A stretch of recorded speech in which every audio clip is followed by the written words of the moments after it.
Okay, guys, welcome back. Today we're going to talk about technology. This is IELTS Speaking, part one. We have 5 questions here.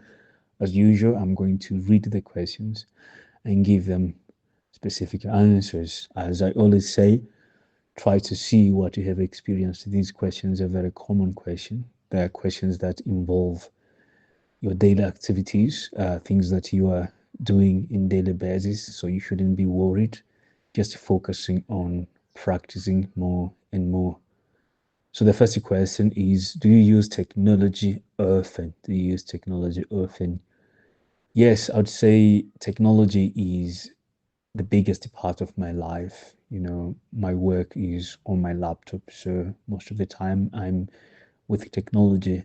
My smartphone also has very important applications, and I use this application for daily communication, for saving data, and doing other similar things. What kind of gadgets do you use daily? Gadgets are actually, by definition, I want to explain what gadgets are. They're these small technological or mechanical appliances that are useful in daily basis. A normal watch, wristwatch is a gadget. A smartphone is a gadget. A headphone also is a gadget. A mouse, your laptop, game console, etc. All these are gadgets. If you want, you can Google and see pictures of gadgets for further reference. So I'm going to read the question again. What kind of gadgets do you use daily? On daily basis, I mostly use my smartphone. I have a router for my internet, and also I have a laptop for my work. I do all the videos and editing and also online classes on my laptop. Question number three, has technology made your life easier? Yes, this is very true, especially after the pandemic. It's very common nowadays to have online classes, online schools, on all those sort of amazing things that could be done online.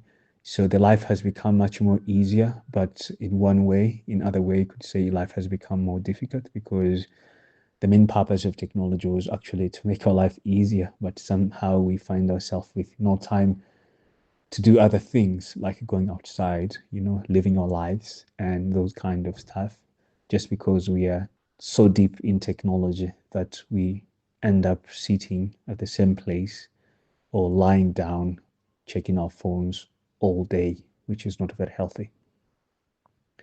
Question number four, what's your favorite piece of technology? Well, I could say my laptop. My smartphone is very important, but the other day I was talking to my student and I said I'm ready to sacrifice my phone for a better PC because 90% of my life and my work is through my PC. So I would say a smartphone is important. It's quicker and it's much more easier to carry it around, take it everywhere, easily connecting to a Wi-Fi. So it's very portable. You can't carry a laptop everywhere. But nowadays you have light laptops. But when it comes to functionability, especially when you're doing a professional work, it's a little bit more difficult to deal with smartphones or the phones since they're a little bit smaller. Some people would prefer, let's say, tablets, or an iPad. I would say still no, because I don't like the size of it. For me, the smallest size is the size of a laptop where I could comfortably type and probably see the screen. And that's the minimum if I really want to do serious work. Question number five, are there any disadvantages of using technology? As I mentioned before, there are many disadvantages of using technology. The first one being mental health. The life that we see online isn't the real life of everyone. Nobody takes the photos of their dirty houses and dirty rooms and share them on social media. Everyone seems to have a clean, perfect environment and healthy beings. We always see people happy, because everyone wants to share their best moments. And unfortunately, unconsciously, we believe this is what other people are experiencing, the boats, the fast uh, planes, holidays abroad. So they seem to have everything perfect, but in reality, they have their own struggles. So mentally, it's not very healthy. And also the amount of time that we spend online, we don't have time to go out, connect with the nature, playing outside, getting away from everything. I know there are some places that don't allow uh, technology. I was talking to one of my friends, and she told me there is a cafe or some cafes in Europe where you don't enter with your phone. It's not allowed. So when you are there, it's just you, maybe a book, and real life interactions. And I think that's really, really amazing. So that was the last question. As I always say, don't give up. What's important is repetition. Don't look at the perfection of your speaking, but what's more important is you trying to answer these questions. They say face the questions, practice, face the reality of examination by actually trying to answer these questions. These sample answers are here to lead you and give you an example of how it feels like being in the examination room and probably how you should be answering the questions. But that's not enough. You have to also try to answer these questions by yourself.